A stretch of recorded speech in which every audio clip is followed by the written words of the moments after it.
Dale, your closing argument? Ladies and gentlemen of the jury, thank you for your service and your commitment today.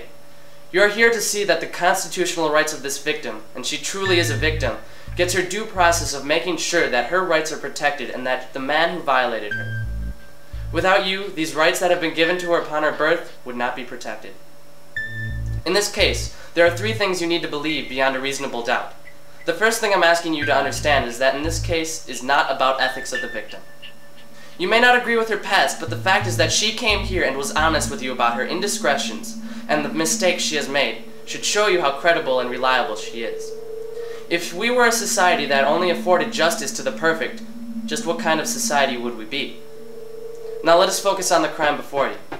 I'm sorry that you good, decent citizens have to hear such a horrific act. You have before you one of the greatest offenses that any person could commit against another one. He took away her control of her own body. Every one of you knows how important it is to feel in control and to feel safe. Every one of you can imagine how hard it would be to get up day after day and have to live with the memory of such a vicious assault. There's no greater offense and more serious in the criminal law, save for murder. But in a sense, it is murder. This man has killed a part of this woman, not her body, but her soul. An injury from which she may never recover, just as a dead man can never rise again. Ladies and gentlemen, justice is in your hands. Every mark on that ballot should be a mark on the very soul of this human, or dare I say, less than human. This vile animal who has betrayed the trust of not only one of God's most vulnerable creatures, but of each and every one of us as well.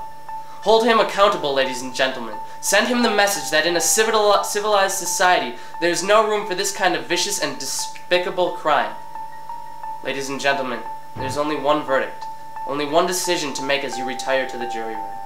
For this victim, for all humans, and for Lady Justice, the only decision is guilty. Ladies and gentlemen, our job is now finished. The awesome responsibility of rendering a just and true verdict is now in your hands alone. Ladies and gentlemen, you may now retire to the jury room.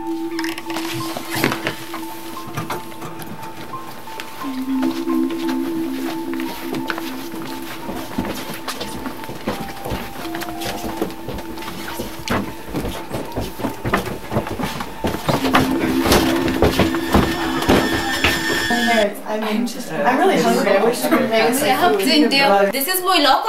It makes no sense. Of course, it is quite obvious that the black man raped the poor white woman. Poor woman? She was a crackhead! So much for unfortunate. But I must say, Dean Dale gave an amazing closing argument. Of course. It's got me convinced. Well, then it's settled.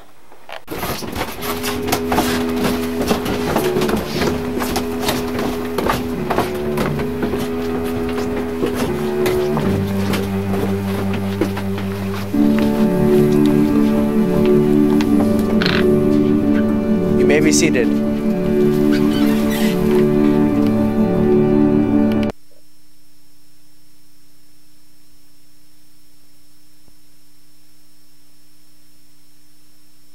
Has the jury reached a verdict?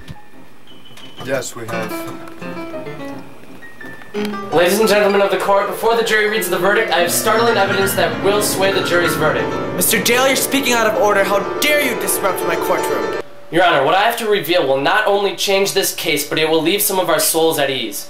I apologize to you, Mr. Jacobs, for the torture and mental breakdown that you are going through, but I promise that all will be righted in a moment. I've held a deep secret inside of me for too long, and it has caused many people much pain. This scar is from that of Miss Heather Pine. I received this wound on the exact same day when Miss Pine was assaulted. Not only was this from the same day, it was from the same place.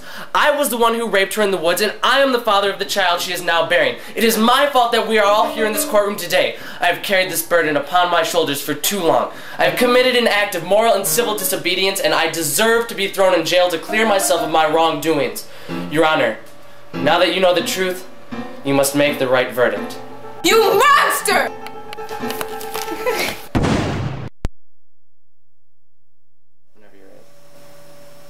Ladies and gentlemen of the courtroom, as we can see, guilt has a strong possession over anything it can cast its hands upon. For Dean Dale's case, it has had a horrible ending. Guilt took over a decent, loving man and transformed him into a crazy, lying, indecent lunatic as we have witnessed today.